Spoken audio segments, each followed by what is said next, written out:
Acordar no meio da noite com barulho de tiros. Buscar abrigo para se proteger do fogo cruzado visível pelas janelas. Passar o dia em meio ao medo e à incerteza sobre sua própria segurança e possibilidade de seguir uma rotina normal. Um dia a dia de guerra, que é a realidade de milhões de brasileiros que se veem no meio do combate às drogas e ao crime organizado. Um combate que se dá ao longo de décadas e se mostra custoso, ineficiente e trágico. Eu sou a Letícia Arcoverde e esse é o Durma Com Essa, o podcast de notícias do Nexo.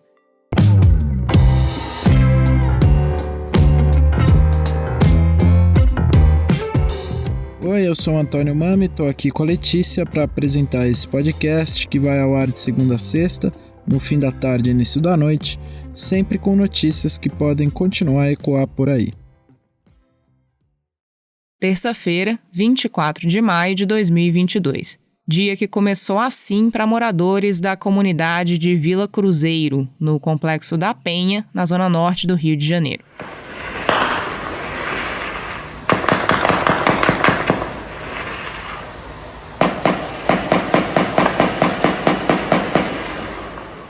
Você ouve aí o barulho de tiroteio na madrugada dessa terça, registrado por moradores do bairro Carioca em vídeo e publicado pelo jornal O Globo.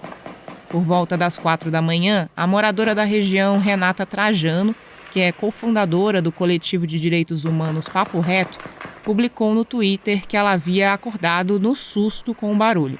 Às 5h40 da manhã, ela postou 2 fotos em que aparece sentada no chão da casa dela. Ela escreveu assim: "Estamos no lugar mais seguro da nossa casa, o beco.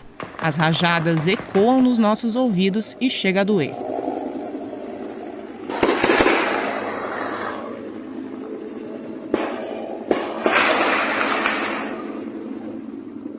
Nas redes sociais, moradores relataram madrugadas em claro como a da Renata Trajano. Mães acordaram na dúvida se levavam filhos para a escola. Por causa da operação policial, postos de saúde funcionaram parcialmente e as escolas da comunidade não abriram. O áudio que você ouve agora é de um vídeo publicado pelo Instituto Fogo Cruzado por volta das 10 da manhã.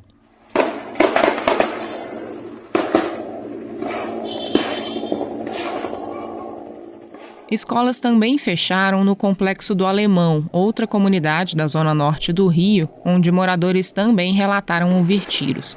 No meio da manhã, o comunicador Renê Silva, fundador do site de notícias Voz das Comunidades, publicou um vídeo com o áudio que você ouve agora, feito de dentro de uma loja no Alemão. Ele escreveu assim: "A operação segue e há muitos relatos de moradores que não conseguiram sair para o trabalho."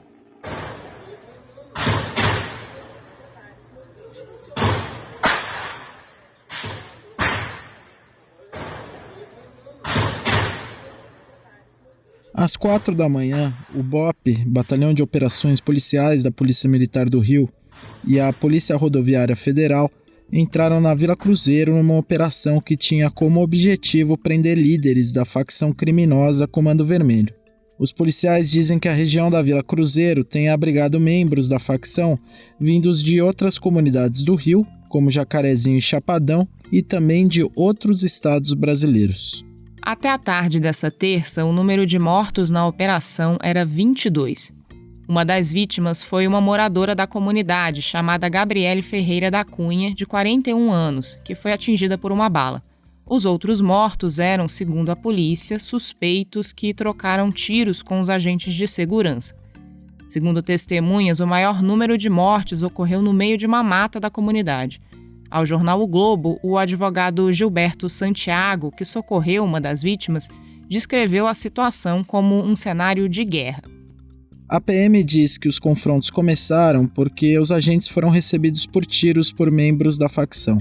O Ministério Público Federal e o Ministério Público Estadual disseram que vão instaurar procedimentos criminais para apurar as condutas adotadas na operação.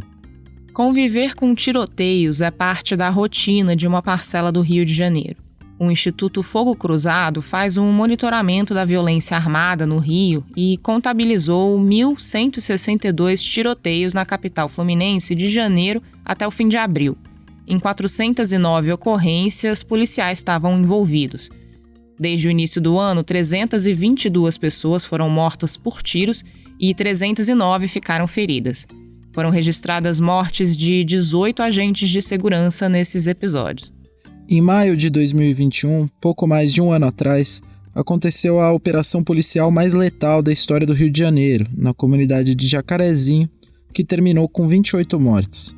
Na época, os agentes disseram que as mortes ocorreram durante confrontos com traficantes. Mas laudos, testemunhos de moradores e depoimentos de presos mostraram também indícios de execução e agressões. A maioria das mortes foi investigada, mas os inquéritos foram arquivados. Um ano depois, 4 pessoas viraram réus: 2 traficantes e 2 policiais.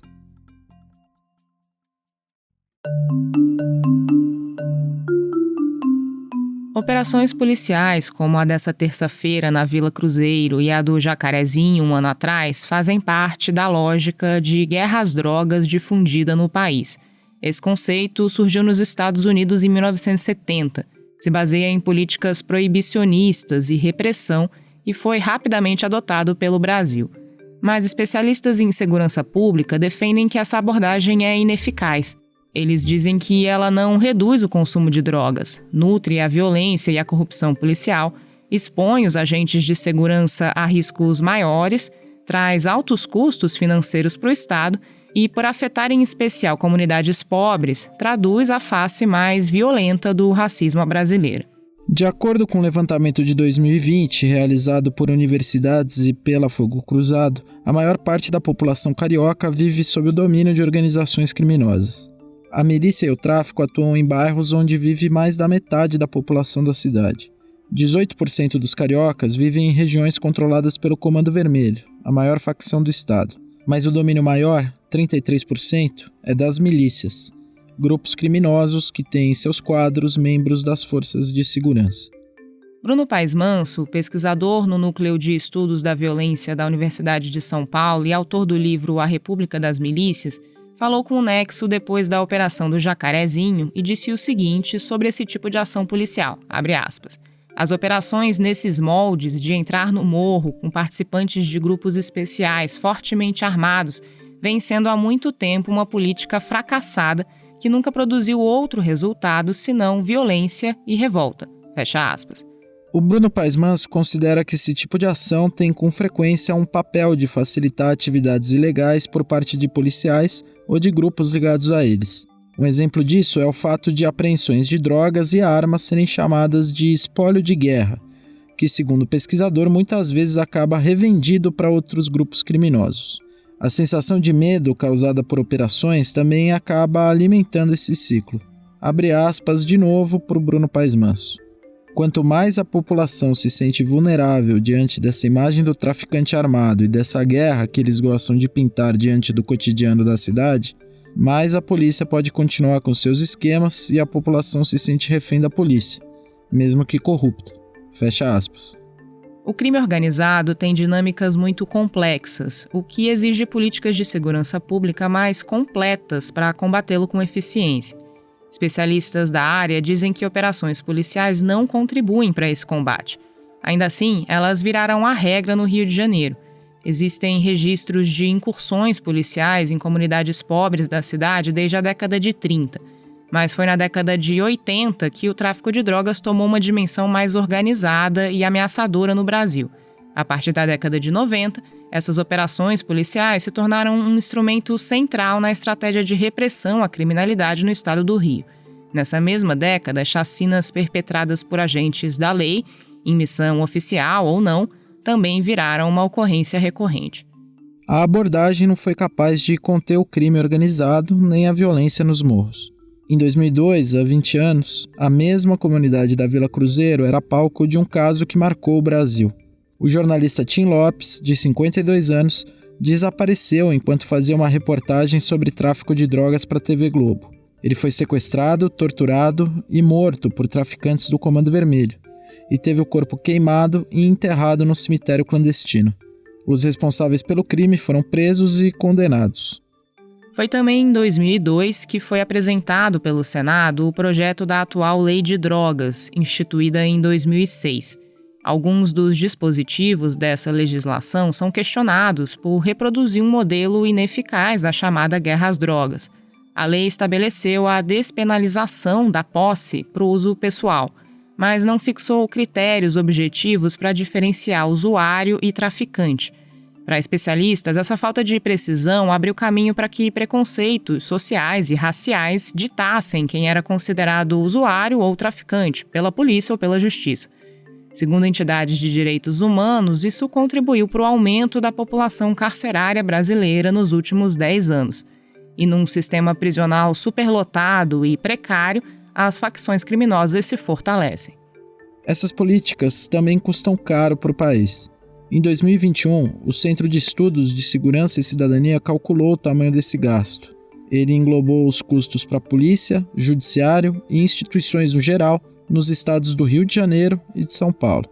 O estado de São Paulo gastou 4 bilhões e 200 milhões de reais com a guerra às drogas em um ano, enquanto o Rio destinou 1 bilhão de reais para esse fim.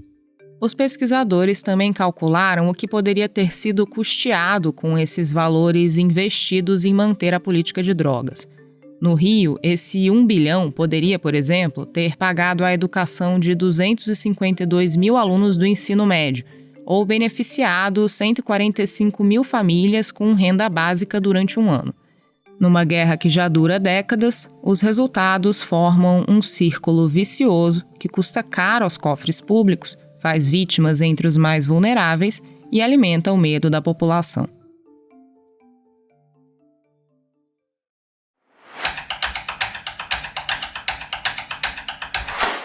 Na noite de segunda-feira, o governo informou a demissão de José Mauro Ferreira Coelho da presidência da Petrobras e anunciou que vai indicar Caio Mário Paes de Andrade para o cargo. O redator Marcelo Rubissec escreveu sobre esse tema. Marcelo, não é a primeira vez que o Bolsonaro troca a presidência na Petrobras. Por que ele trocou de novo agora?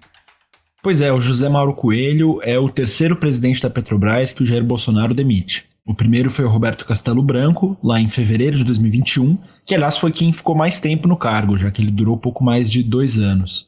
O sucessor do Castelo Branco foi o general da reserva Joaquim Silva Luna, que ficou mais ou menos 1 ano até ser demitido agora no final de março.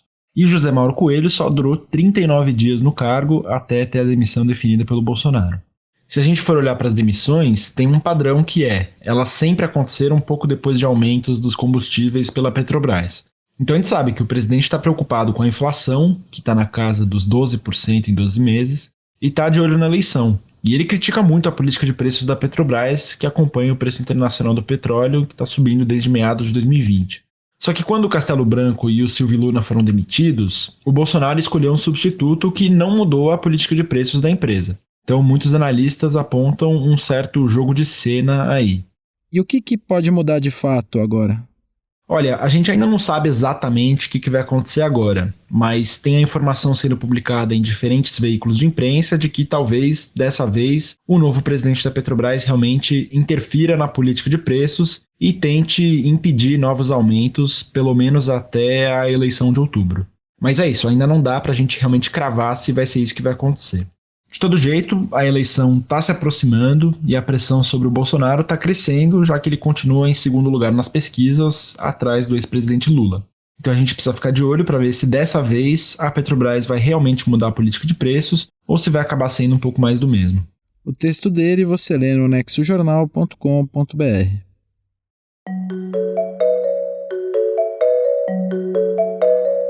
Em 24 de fevereiro, a Rússia invadiu a Ucrânia. Quem comenta esses 3 meses de guerra no leste europeu é o repórter especial João Paulo Charlot.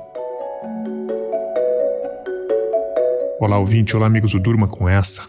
A guerra na Ucrânia completou 3 meses nessa terça-feira, sem dar qualquer sinal de que possa estar caminhando para um fim. Na verdade, é bem o contrário. O ministro da Defesa da Ucrânia disse acreditar que o conflito esteja entrando, na verdade, em sua fase mais ativa. É até difícil imaginar o que possa ser a fase mais ativa de uma ofensiva russa que, nas contas do presidente ucraniano Volodymyr Zelensky, já lançou mais de 2.200 mísseis contra o país, causando milhares de mortes de civis e prejuízos econômicos que ultrapassam o equivalente a 2,5 trilhões de reais. À medida que a guerra avança, novas atrocidades vão aparecendo. Justamente no aniversário de 3 meses da guerra, autoridades da cidade portuária de Mariupol disseram ter encontrado 200 corpos nos porões de um edifício da cidade. A expressão crimes de guerra se tornou lugar comum nesse conflito. Primeiro foram as mortes de civis, depois execuções de prisioneiros de guerra, houve a contratação de mercenários e os deslocamentos forçados da população civil. É material de sobra para um tribunal penal internacional que, quem sabe, um dia possa alcançar os culpados. Zelensky disse que não negocia com ninguém que não seja o presidente russo Vladimir Putin, que por sua vez não deu sinal nenhum de que pretende entrar nessa negociação agora. Os objetivos reais da Rússia nessa guerra ainda parecem confusos. Putin não consolidou de fato o controle total sobre novas áreas e 82% dos ucranianos são contra a cessão de qualquer parte do seu território para a Rússia. A OTAN não apenas permanece unida, como pode crescer. Finlândia e Suécia manifestaram interesse em entrar. É difícil ver quem ganhou o quê depois desses 3 meses de uma guerra na qual sequer é possível dizer com clareza qual seja o seu objetivo final.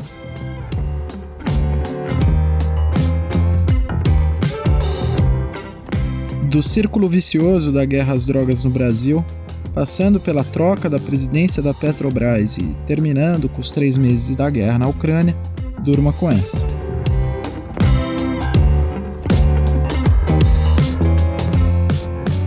Com roteiro de Letícia Arcoverde, produção de Antônio Mami, participações de Marcelo Rubissec e João Paulo Charlot e edição de áudio de Roberto Soares, termina aqui mais um Durma com Essa. Até amanhã.